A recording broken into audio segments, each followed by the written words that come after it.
Mary Kay Cabot of the Cleveland Plain Dealer joining us here on the Rich Eisen Show. Is this a conversation in Cleveland that there's a double standard between generations at all, or is it just walk me through how people are feeling about the Manziel situation there, Mary? Well, not only that, and that I think that is the case as well, but there's also a generational thing currently going on where a lot of the younger people that are Johnny fans are all up in arms about the fact that this is any kind of an issue, that this is any kind of a problem. That's Johnny's persona. That's, the Johnny football aura. He's all about the rapping and the partying and all that kind of stuff. So the young people, really don't understand it at all. And then, of course, you've got, a lot of the older people that just can't understand why, he would be doing things like this when his career is on the line. So lots of debate. Well, and that's where I land on this, Mary Kay, is that we do, I know the younger generation says that Johnny be Johnny, but we do live in a 21st century where this sport is making billions upon billions, and quarterbacks are CEOs and faces of franchises, and it's that simple. And Manziel knows that's the world in which he resides. And yet another video comes out. So that's me. It's the how. It's a selfie, Mary Kay. How does this come out? Well, the other thing to consider, with Johnny is that, this is just not your normal quarterback going out and having a Ford Loco or whatever it is. This is someone who spent 73 days in inpatient addiction rehab last offseason. So that's why this is an issue. And I feel like I sometimes have to keep reminding people that this is different. But my theory is that that if Johnny gets to a certain point, he sort of loses the notion of caring whether or not he's being videotaped. Do you know what I'm saying? I think if he's having a good enough time, he probably just stops worrying about who's got the video camera out. Well, he had it. It looks like this is a selfie. Yeah, it might be. I wasn't sure if it was a selfie or if somebody else had it. If it is a selfie, then I think that reinforces my theory even more that that he just gets to a point where I don't know if he knows that's going on or if he just doesn't care. That's what I think is happening. Mary Kay Cabot joining me here. So how fit the pieces together with a coach in the hot seat, the general manager being rumored to be fired, and a quarterback who, despite all this, I mean, he's been balling out, Mary Kay. He looks good on the field. Am I right? No, you're right about that. From a running standpoint, he looks very, very good on the field. And that's the exciting part. That's the Johnny football part that everybody loves. It gets defenders talking about him as the quarterback of the future. It gets, it gets teammates talking about it. I think it even gets some of, his own coaches excited.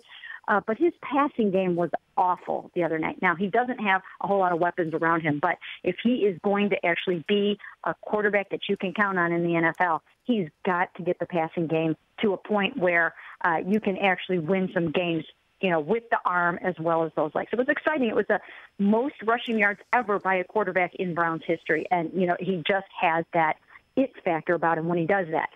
But he's got to put both pieces together if he's going to cut it in the NFL. Does Pettine want to play Johnny Manziel football, or does he want that big 6'3" stud standing back there and going through progressions? It seems to me that the way Pettine just needed to have eventually some top-tier praise for Russell Wilson pulled out of him, that was a window into the way he wants to play football, and this is not his quarterback. Did I read too much into that, Mary Kay Cabot? No, I think you're right about that. I think that ideally, in a perfect world, his guy is the 6'3" big sort of AFC North guy that the other guys that you have in this division and that he's played against and with before. Yes, the big pocket passer is what he would ideally want.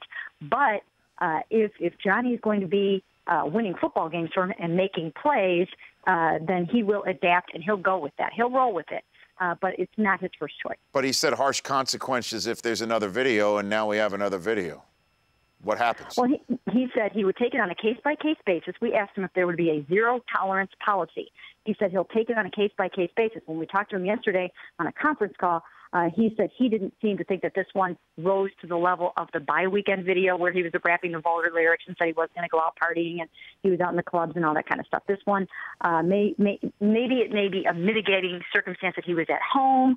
I don't really know yet. I don't know what Mike's thinking because he hasn't seen the video when we talked to him yesterday. So I don't know what his conversation was like with Johnny. It's hard because they need to see him against another good defense in another pressure situation against the Steelers. So they do need that. So he's going to have to weigh that against the harsh repercussions he said there would be. So 1 week from yesterday's Black Monday, what happens, do you think, on Black Monday? Well, I think Ray Farmer will probably take the fall for this mess of a season. I think in some ways he's an easy target, although I think that I blame Jimmy Haslam way more than I blame Ray Farmer because he was thrust into a job that he was not ready for. He should have had a football boss ahead of him for a few more years. He didn't have that. That got wiped out. They handed him $10 million to spend in free agency and 2 first-round draft picks just months after he took the job. He was way in over his head, and he was supposed to be groomed in this kind of job. But I do think he's an easy target. He'll take the fall.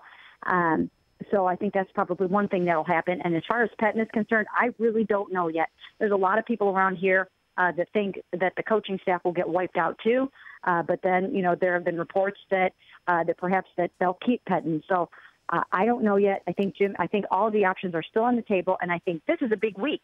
I think this is the week that Jimmy will really crystallize it in his mind what he's going to do. And is Josh Gordon still on the radar screen here? That's just that would be one monster piece to add to a Barnidge, Duke Johnson, Travis Benjamin, Johnny Manziel run offense that could scare some teams in 2016. Mary Kay. You know what? Absolutely. And he definitely still is on the radar. I hear that he is doing great in terms of sticking to his program. And, and in terms of just being in shape, I mean, you can all you have to do is, look at some of his pictures on Instagram or Twitter to know that he's in phenomenal shape. Again, he's going to have to get back in football shape. He hasn't been on the football field in a long time, but he's apparently ready to come back. And as long as he's tested clean, when he shows up on Roger Goodell's doorstep, he could be back in a Browns uniform before too long. Last one for you, Mary Kay. If this is a selfie, I don't know if we're reading too much into it or not.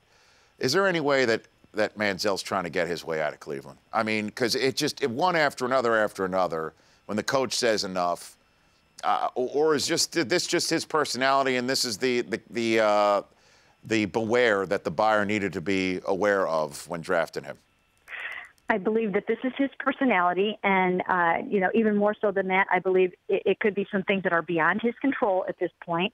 If I were the Browns, I would make him an ultimatum and ask him to go back to inpatient rehab in the offseason and get himself together again and see if he can't get this thing under control. I don't think he's trying to get his way out of Cleveland. I actually think he likes it here. I think he's got a lot of great friends here. I think he likes the town. I don't think that's the case. I just think that Johnny is going to do what Johnny wants to do right now. Mary Kay Cabot, Happy New Year to you. Thanks for calling in. You too. Thanks a lot. You bet. The Rich Eisen Show, weekdays at noon Eastern. On Audience.